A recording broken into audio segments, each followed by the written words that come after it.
Hey guys, welcome back to the channel. I know last week was kind of an introduction to the differential project, but today we're actually going to get started on tearing down this differential. Still kind of waiting on some parts for it, but I can at least do the passenger side of the rear diff, get the new assembly put on, and we'll take care of that. The driver's side with the cooler and all that, we'll have to wait until the parts come in, but let's go ahead and get started on that. Alright guys, to get started with this project, we're going to have to remove all of these 10mm bolts, and these things are on there pretty tight. So let's get started.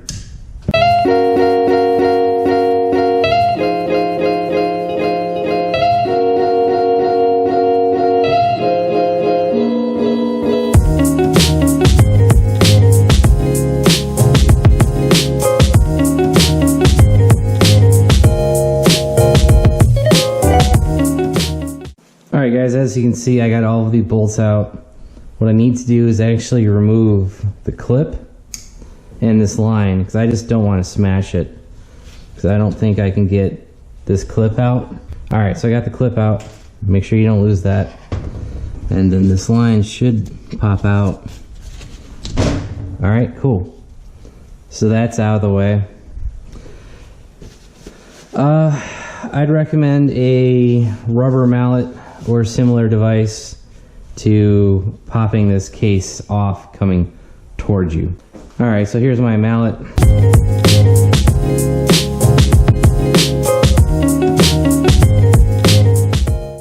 Alright, so it's coming. Very carefully. I'm not putting like any pressure in here at all.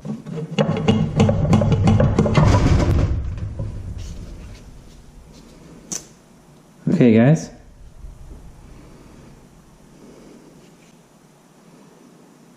So, the cover just came off. I obviously wasn't prying against any of the sealing surface where this rubber gasket sits. So that's good. But that pin came out. And like I thought,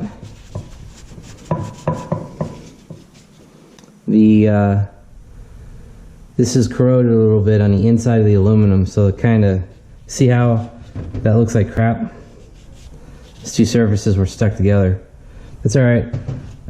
Just small little increments. Use a hammer, you know, a rubber mallet. Don't bend any of the aluminum, and you will eventually pop this off. So that's how you take apart part of the differential. Alright guys, we're back on the Z06 rear diff today. As you guys can see, I have my shop press installed and set up.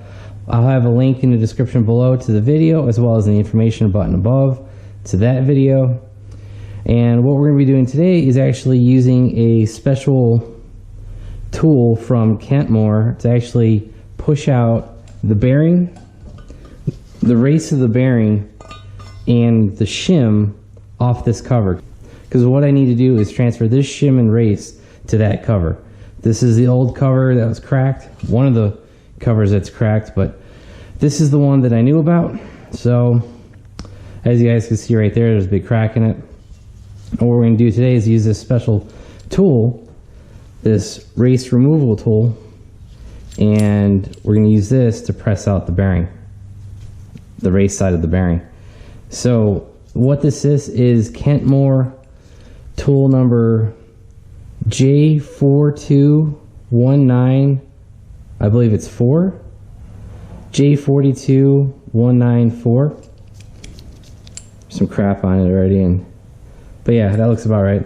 And like I said, we're just going to be using the press to press out this bearing. So what you're going to do is take your tool, put it underneath the bearing, expand it, so push this side out, and just should sit under the bearing.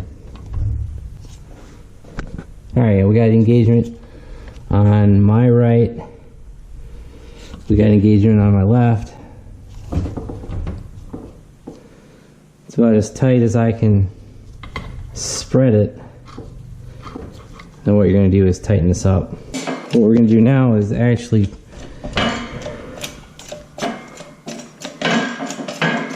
use the press.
Alright guys, the race is out and the shim is out, but I will say this, I had to do that 3 or 4 times. I actually had to remove the piece of wood underneath the aluminum case because I think that the wood was just compressing and that was not allowing the press to actually have a solid enough surface for it to press the bearing out.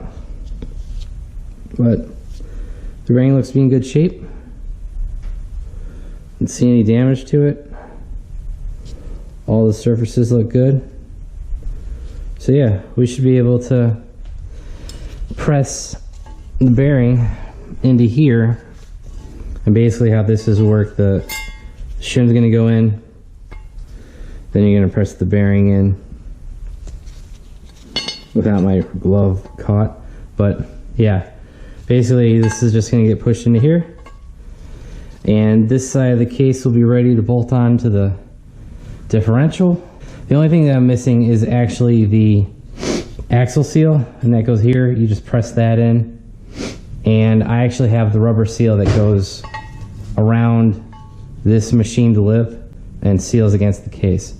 So tonight we should be able to finish the passenger side of the diff.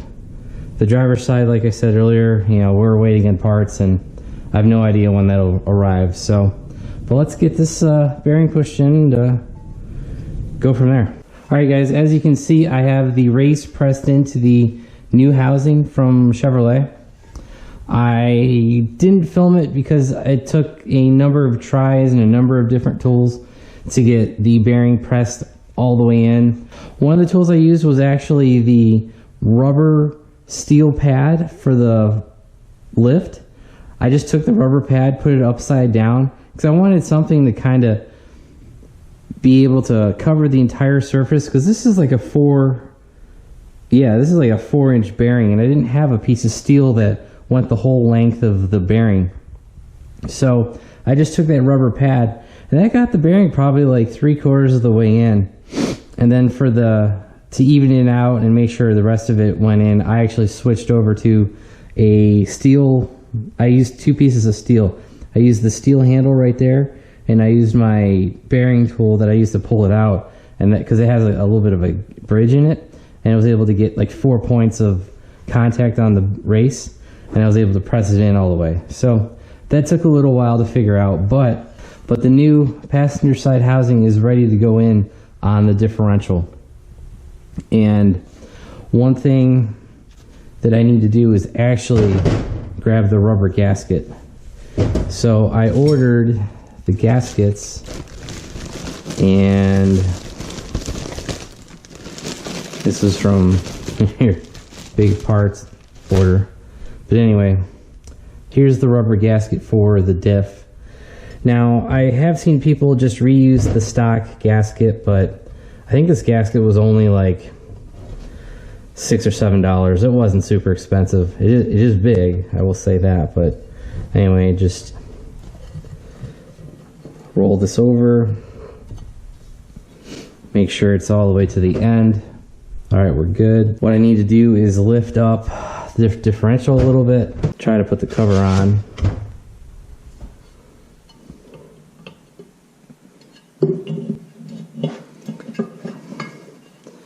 For final placement, I'm going to stick a Allen head into the actual diff, lift it up, and get the cover lined up. We're off just a little bit. I should be able to put a bolt in here, maybe get it started. Now I'm just able to put all my bolts in. These are all 10mm bolts. Yeah, the bottom ones are screwing in. These 3 up top are screwed in. That one's screwed in. So I think I've got enough bolts in the case to tighten it down. One thing I am missing is the pin, but this isn't my final assembly. This is just to close the case up.